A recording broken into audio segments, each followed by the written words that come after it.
Bonjour tout le monde, merci d'être avec moi aujourd'hui. Je veux vous parler d'une problématique que je rencontre assez souvent dans mon activité de professeur de yoga. C'est la raideur. La raideur corporelle, parfois aussi la raideur mentale ou émotionnelle, mais c'est pas le sujet aujourd'hui. Je vais vous parler de la raideur physique, de la raideur du corps. Ça vient d'où cette raideur? Souvent j'ai des personnes qui ne font pas du tout de sport, donc elles sont raides parce qu'elles ne bougent pas, donc un corps qui ne bouge pas, il est raide. Et après, il y a toute une autre catégorie de personnes qui font beaucoup de sport, qui courent, qui ont besoin d'évacuer leur stress, qui font du crossfit, qui font des haltères. Donc, qui sont très toniques, c'est très bien, mais qui font pas beaucoup d'étirements. Bon, moi je suis la première, je cours, et après je me dis, maintenant il faut s'étirer, bon, je fais pas. Bon, je fais le lendemain, donc du coup, j'ai moins de problèmes de raideur, on va dire. Mais il y a pas mal de personnes, surtout souvent des hommes, qui se disent, mais non, je fais de la course, ça va, c'est bon, j'ai pas besoin de m'étirer. À la limite, ils étirent un petit peu leurs muscles, enfin un petit peu leurs jambes, allez, 1 minute. Donc c'est bien, ils étirent au moins les muscles qui s'étirent, reviennent, ok. Mais la raideur, c'est pas pour autant que la raideur va disparaître. Et pourquoi ? Parce que la raideur réside ailleurs. La raideur réside dans les tissus conjonctifs, dans les fascias. Donc c'est tous les tissus qui sont ailleurs que dans les muscles. C'est tout un système interconnecté qui englobe tout notre corps, qui fait que notre corps tient ensemble. Donc, s'il n'y avait pas de fascia, on serait totalement disloqué. Parce que les fascias, c'est quoi? Ça constitue nos articulations, ça constitue les tendons, ça constitue les ligaments. Les muscles sont enrobés de fascia, nos organes, notre cerveau est enrobé de fascia. Et c'est des tissus assez irrigués, normalement, quand ils ne sont pas atrophiés, normalement très irrigués, toujours en renouvellement perpétuel des raideurs. Ça vient des fascias qui ne sont pas en bonne santé. C'est des fascias qui, justement, collent, c'est des fascias qui sont atrophiés, c'est des fascias qui ne sont pas assez irrigués, qui contiennent pas mal de toxines, pas mal de déchets. Quel risque on encourt quand on a une raideur, quand on a des fascias en mauvais état? Déjà, vous avez un risque accru de vous blesser, de blessures. Pourquoi? Parce qu'il y a des parties dans le corps qui sont censées être souples.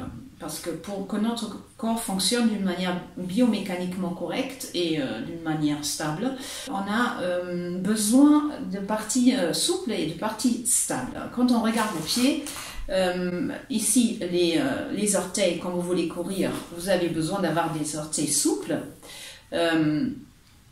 Par contre ici, la moitié du pied, il a besoin d'être stable, parce que quand vous marchez sur quelque chose, vous avez besoin d'une certaine stabilité pour ne pas vous casser la gueule.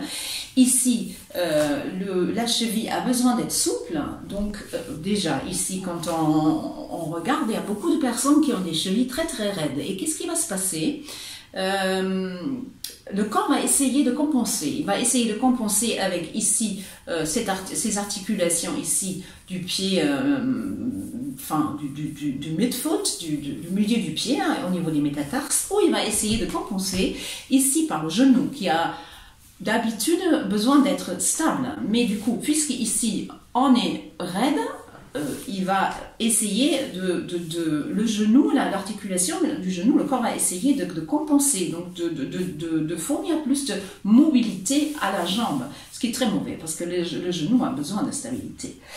Donc du coup, vous créez des déséquilibres dans le corps qui vont engendrer donc des tensions, des contractures, un risque d'inflammation, un risque de blessure. Aussi, quand on n'est pas assez souple dans son corps, dans l'ensemble, qu'est-ce qu'il y a? On a on n'est pas très à l'aise, on a peur de tomber, on n'arrive pas très bien à se rattraper, on n'est pas très réactif dans nos réactions, pas très agile. Donc tout ça fait qu'il faut travailler sur ces traders. Donc comment on fait ça? Moi, je suis une grande adepte du Yin Yoga en tant que prof de yoga. C'est une pratique que j'affectionne particulièrement, en dehors des autres pratiques que j'aime aussi, mais c'est une pratique que j'affectionne beaucoup. Pourquoi? Parce qu'elle travaille sur les fascias. Et on travaille comment sur les fascias? On travaille en étirement prolongé, continu, assez doux, on force pas. Donc on va rentrer dans une posture d'étirement, par exemple on va rentrer dans une posture d'étirement ici pour des personnes très raides, on va poser ici des blocs, n'est-ce pas? On va aussi avoir ici des blocs pour pouvoir poser la tête. Donc après, on rentre dans la posture, on se laisse aller.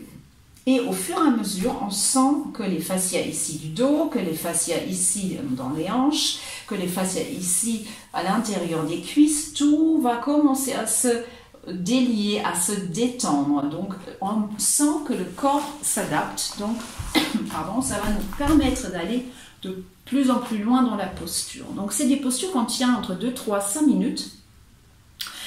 Et donc les fascias s'adaptent, s'étirent, s'assouplissent, pardon, et on sort de la posture doucement.